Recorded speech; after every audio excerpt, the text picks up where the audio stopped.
História dos meus mais antigos antepassados de quem muito me orgulho descender.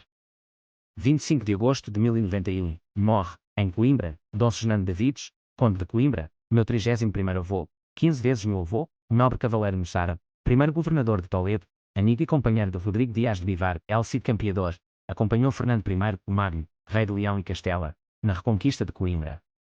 Foi bisavô de Gonçalo Mendes da Maia, o lidador, meu 28º avô, 11 vezes meu avô. Dom Fernando Davides, Cisnando Davidis ou Cisnando Davides, Conde de Coimbra, primeiro governador de Toledo, nasceu em Montemor Velho, Tentugal, em 973, e morreu em Coimbra, a 25 de agosto de 1091. Era filho de David e de Susana. Foi um nobre cavaleiro moçárabe, de ascendência judia, líder militar da reconquista da Península Ibérica, onde foi senhor, conde das terras de Coimbra e governador, vizir, desta mesma cidade. Nasceu em Tentugal, perto de Coimbra. Foi contemporâneo e amigo de Rodrigo Dias de Vivar, El Cid Campeador, meu 31º avô, 5 vezes meu avô. O poderoso Conde de Coimbra é uma das personalidades mais fascinantes do seu tempo. Os seus pais chamavam-se David e Susana, nomes de origem hebraica e que no século XI eram quase exclusivamente utilizados por judeus, o que faz supor que Cisnando Davides fosse judeu ou filho de judeus. Essa é de resto a opinião de José Hermano Saraiva. Experiente, sagaz, ele conhece bem a natureza humana. Homem de poder, amigo do poder, não nos custa admitir que publicamente se tenha convertido para ganhar a confiança de Fernando Magno e para manter a lealdade dos moçárabes de Coimbra, seria deste modo o primeiro cripto judeu português.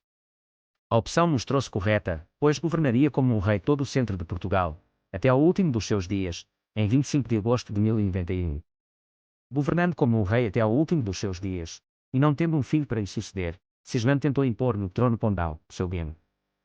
Mas a monarquia leonesa desenvolvia uma política unificadora, punha fim às antigas hereditariedades condais. O antigo condado, Ducado de Portugal, tinha desaparecido em 1071. O condado de Coimbra desaparecia em 1091. Da junção dos dois, da união do condado do Norte com o do Sul, iria nascer o novo condado portucalense, com capital em Coimbra. Publicada por José Galazaqui, Cisnando Davides, A Vida Aventurosa de um Judeu Português do século XI. Muita informação pode ser recolhida sobre a vida de Cisnando a partir das narrativas detalhadas nos diplomas emitidos pela sua chancelaria moçárabe de Coimbra, influenciada por Abadi, embora ultimamente a autenticidade destas tenha vindo a ser posta em dúvida. Biografia. Tendo sido educado em Córdoba, tendo chegado a exercer altos cargos na corte de Sevilha.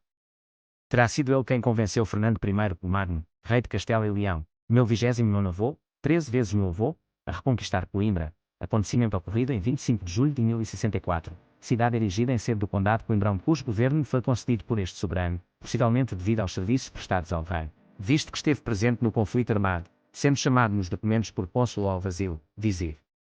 Dom Fernando Davides foi senhor feudal de extensos territórios na zona coimbrã, podendo exemplificar-se com os latifúndios dos nossos dias. Foi detentor do título de Conde de Coimbra.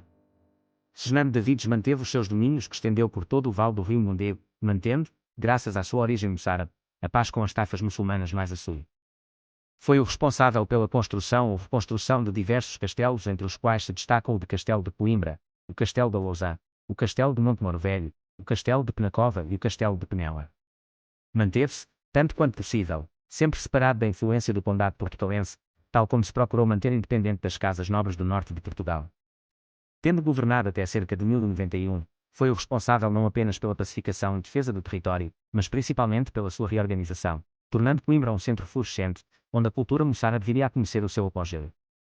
Morreu dia 25 de agosto de 1091 e o seu túmulo pode ser visitado na Sé Velha de Coimbra. Cisnando Davides terá sido sepultado no lado da Sé Velha de Coimbra e o seu túmulo foi erigido mais tarde, nos finais do século XV, por ordem do bispo D. Jorge de Almeida em memória do poderoso governador de Coimbra do século XI, cujos feitos são exaltados na inscrição esculpida no frontal.